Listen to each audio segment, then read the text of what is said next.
കഴിഞ്ഞ ദിവസം നമ്മൾ കേട്ട ഞെട്ടിക്കുന്ന ഒരു വാർത്തയായിരുന്നു ഇത്.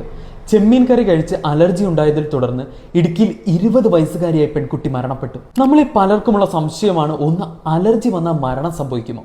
2, ഒരു അലർജി അപകടകാരനാണോ എന്ന് തിരിച്ചറിയുന്നത് എങ്ങനെ? നമുക്ക് എന്തിനോട് വേണമെങ്കിലും അലർജി ഉണ്ടാകാം. ചില ഭക്ഷണങ്ങൾ, മരുന്ന്, പൊടി, അങ്ങനെ പലതും. എന്തെങ്കിലും ഒരു വസ്തു ശരീരത്തിൽ പ്രവേശിക്കുമ്പോൾ അത് സ്വീകരിക്കാതെ റിജക്റ്റ് ചെയ്യുമ്പോഴാണ് അലർജിയായി അനുഭവപ്പെടുന്നത്. ഈ അലർജിയുടെ ഒരു എൻഡ് പോയിന്റ് എന്ന് വിളിക്കുന്ന ഒന്നാണ് അനൈഫൈലാക്സിസ്.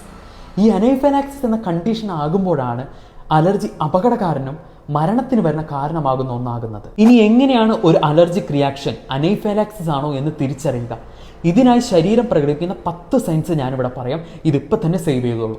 1, വീസിങ്, ശ്വാസമുട്ട് എന്നിവ അനുഭവപ്പെടുക. 2, വോക്കാനം വരിക. 3, ഛർദ്ദിക്കുക. 4, ദേഹമാകെ ചൊറിഞ്ഞ് തടിച്ച് പൊന്തുക. 5, ചുണ്ടും വായുമെല്ലാം വീർത്ത് വരിക. 6, നെഞ്ചിൻ്റെ അകത്ത് വളരെ ടൈറ്റ് ആയിട്ടുള്ള ഒരു ഫീലിംഗ്. 7, ഡിസിനെസ്, അതായത് കുഴഞ്ഞു വീഴുന്ന പോലെ തോന്നുക. 8, തൊണ്ടയിൽ ആരോ പിടിച്ച പോലെ കൺസ്ട്രിക്റ്റഡ് ഫീലിംഗ്. 9, പെട്ടെന്ന് BP ഡൗൺ ആവുക. ഇതാണ് അനൈഫൈലാക്റ്റിക് ഷോക്ക് എന്നറിയപ്പെടുന്നത്.